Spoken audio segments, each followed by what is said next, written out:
Hey guys, in this video I'm going to be installing a Steahly 7-ounce weighted flywheel on this 2019 CRF 450L. This will also work on an RL, and it's very similar on pretty much any CRF bike.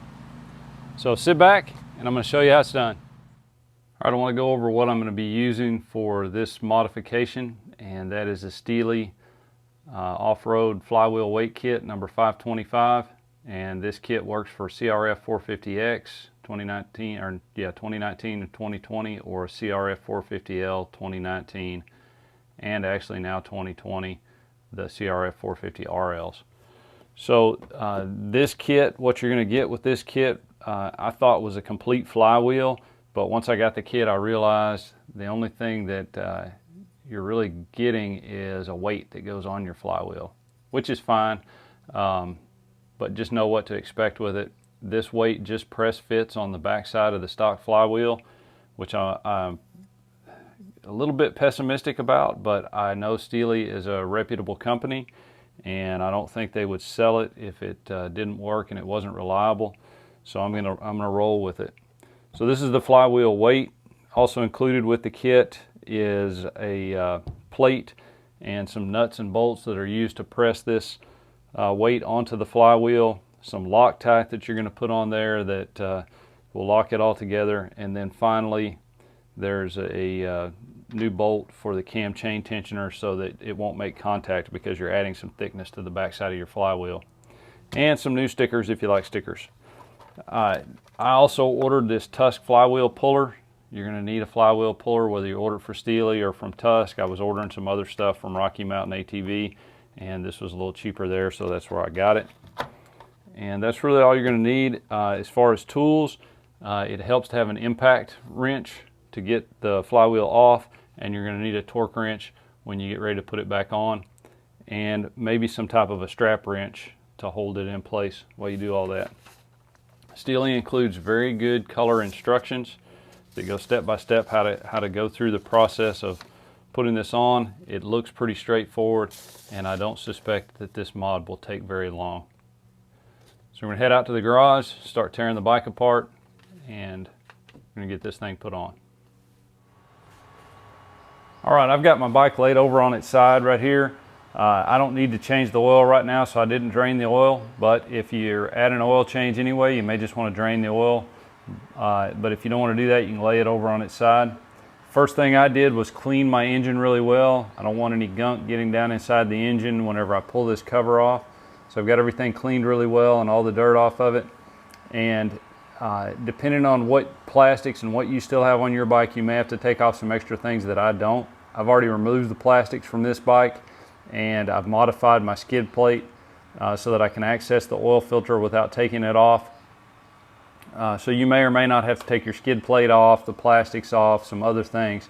The only things I really need to remove is the shifter, and that takes an 8mm socket, and then the cover off of the flywheel, and again those are 8mm. So I'm going to remove those things, and then we'll get to the flywheel and talk about pulling that off. All right, I got the clutch lever out of the way, I got the cover off. It'll help you with this cover if you just leave all the bolts in place. Just lift it off. You're going to be pulling against the magnet that goes around this rotor, but just pull it straight up, set it up out of the way, and then all of your bolts, which are different lengths, are still in the right spots, and you don't have to worry about where they're at.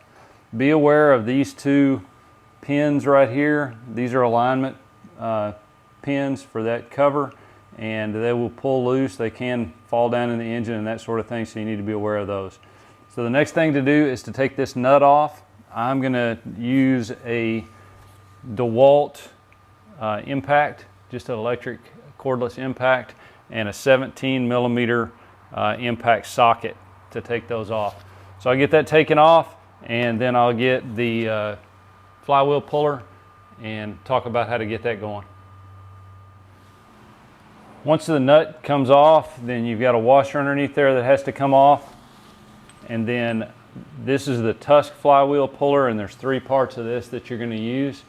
The first part being the 12 by 1.25mm thread protector, or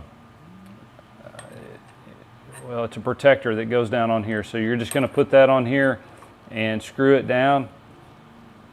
So that's going to protect your shaft. Then the next thing is the outer piece. This screws onto the flywheel. And you're going to snug that down real good. And then finally this last piece threads down into here.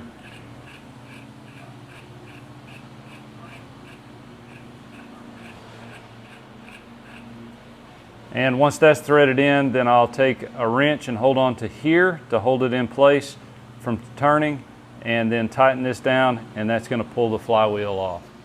So I'm going to get that done, and then we'll talk about how to add the weight. All right, I got the flywheel popped loose. I'm going to give you a fair warning. You're going to tighten that flywheel puller to a point where you feel like you're just about to break something, and then this is going to violently pop loose, and you're going to think you just broke your shaft in two, but then it'll come on off of there. So now what I've got to do is clean this up, and I'm going to take it to the bench, and I'm going to show you the installation process for the weight. Okay, I've got the flywheel and the weight here on the bench. I used some denatured alcohol to clean really well the inside of the weight and the outside of the flywheel so that there's no oil on there. And the next thing I'm going to do is take the thread locker that they include with the flywheel, and I'm going to put the thread locker on the inside of the ring, the outside of the flywheel right here, and then we'll assemble it together with the compression tool.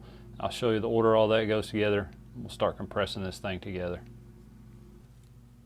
All right, I got the Loctite on here, and now the next thing to do is assemble this together so that I can press it together. Take the flywheel with the hollow side so that this bushing, so you got your bolt, a washer, and a bushing, and those go on the hollow side or the inside of the flywheel like that. Then you're going to take the weight, place it on the outside of the flywheel, and then this compression plate and a nut. All right, now it's important, and it says in the instructions here, it's very important that when this is compressed, it's compressed straight on, and you don't get it cocked sideways or anything like that. So from this point, you're going to start, make sure everything is straight, and you're going to tighten this 1/4 of a turn. Tap it with a hammer all the way around, make sure it's straight, tighten it 1/4 turn, tap it with a hammer, and continue doing that process until it bottoms all the way out. So these are 9/16 nuts. So I've got a 9/16 socket and a 9/16 wrench, and I'm just going to tighten it 1/4 turn here. Maybe. Get my ratchet turned the right way. So 1/4 turn, and then I've got just a little small machinist hammer, and I put a little pad down here to protect my bench, and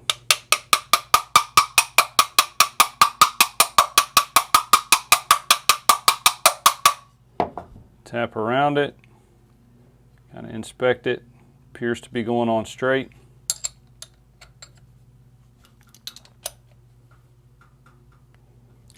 Quarter turn.